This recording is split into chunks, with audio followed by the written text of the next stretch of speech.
hindi nyo po alam, merong right side stroke at left side stroke. Ibig sabihin, pwede ma-stroke yung kanang parte ng utak o pwede ma-stroke yung kaliwang parte ng utak. So, depende ko anong side na i-stroke, kanan ba o kaliwa, medyo iba ang sintomas. Iba ang mararamdaman ng pasyente. Ayan, Maraming klaseng stroke. Ang common itong ischemic stroke, yung nagbabara yung ugat.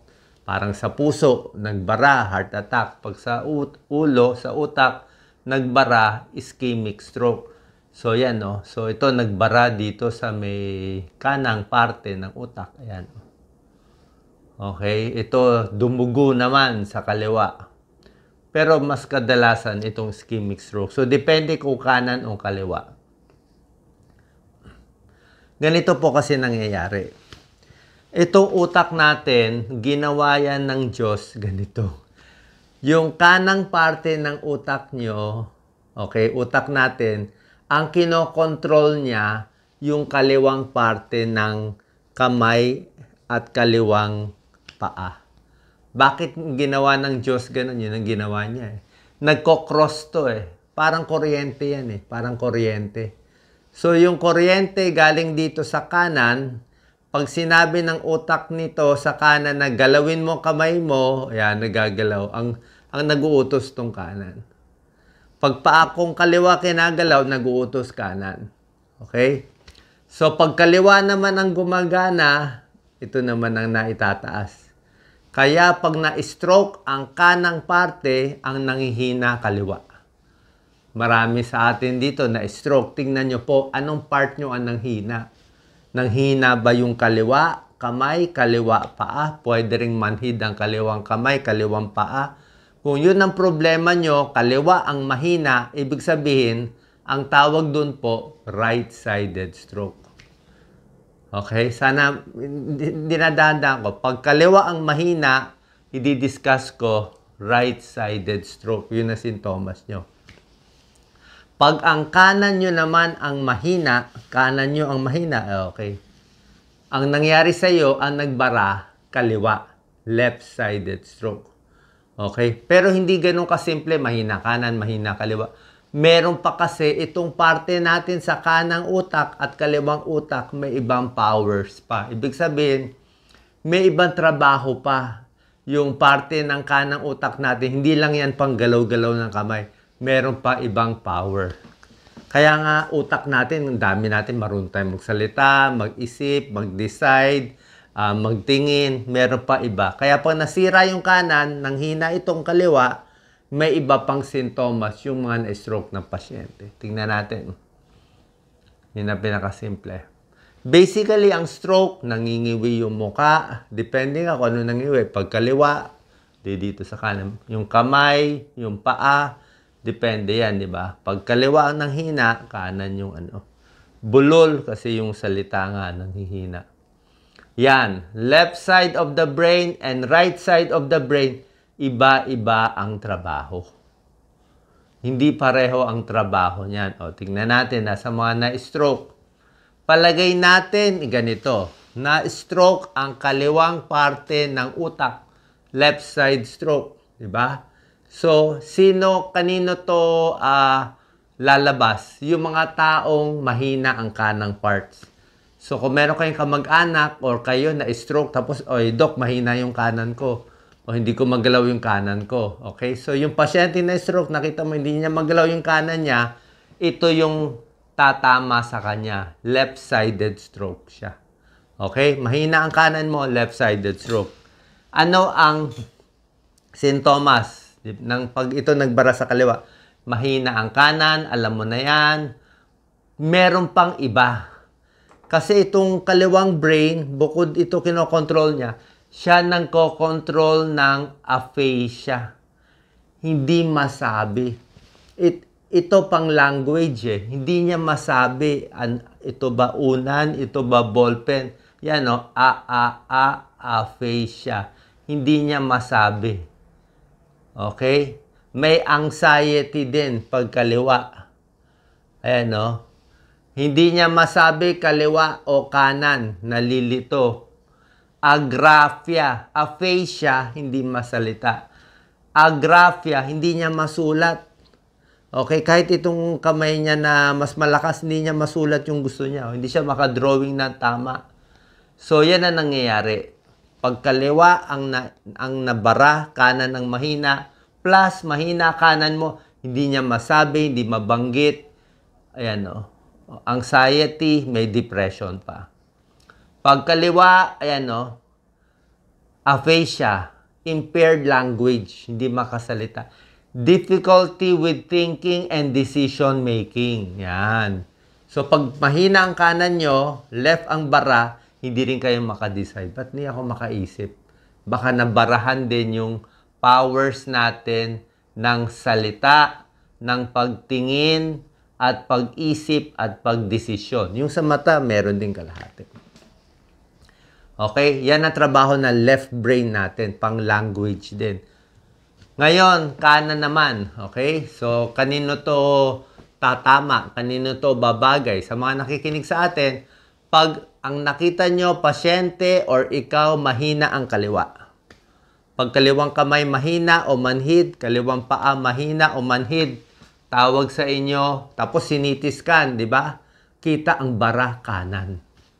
Kanan ang bara pero mahina sa kaliwa. Kaya itong mga sasabihin dito, babagay sa mga taong mahina ang kaliwa na stroke, mahina ang kaliwang paa. Okay, so tingnan nyo. Pag kaliwa naman, tingnan natin ano powers ng right brain. Kanina sinabi ko left brain language, di ba? Right brain ano naman? Right brain, trabaho niya kaliwang kamay, kaliwang paa, balance, confusion, alam na natin pareho yan. Difficulty walking, right or left, pwede. Pero meron pang iba. Ayan, yan. Medyo disoriented siya. Ito. Hindi siya, yung kanina hindi makasalita eh. Ito hindi makakilala. Pag mahina ang kaliwang kamay, kaliwang paa mo, ito ang barado, hindi ka makakilala. Person, di makilala. Place, hindi makilala. Time, di alam. Mukha, hindi makakilala ng mukha. Anak ko ba to? Sino ba siya? Na-stroke eh. Diba?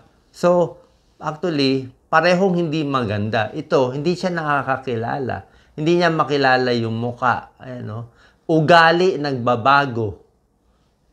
Ugali, ibig sabihin, mas masungit pala pag ito ang nabara. Pag mahina ang kaliwa, mas masungit, mas impulsive, mali ang judgment, mali na magdesisyon. Ayan, pati sa tenga, proso, pagnosya, hindi makakilala ng face. Yan. Pati pakiramdam, medyo iba na rin. Okay? So, ano mas maganda? Mahina kaliwa, mahina kanan? Hindi rin maganda tong kanan eh. Oo. Pag ito nagbara, pag kaliwa mahina nyo, ito barado, hindi rin maganda tong right eh.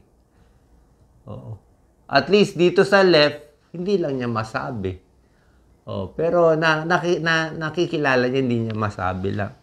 Dito, hindi ka talaga, medyo mas disoriented. Yung sabihin itong right brain, maraming trabaho. So, yung mahihina ang kaliwa, baka mas mahirap silang kausapin. Okay? Other symptoms ng right and left, ulitin nyo na lang ha, kung medyo malalim. Pero yan kasi yan medyo malalim tong topic eh.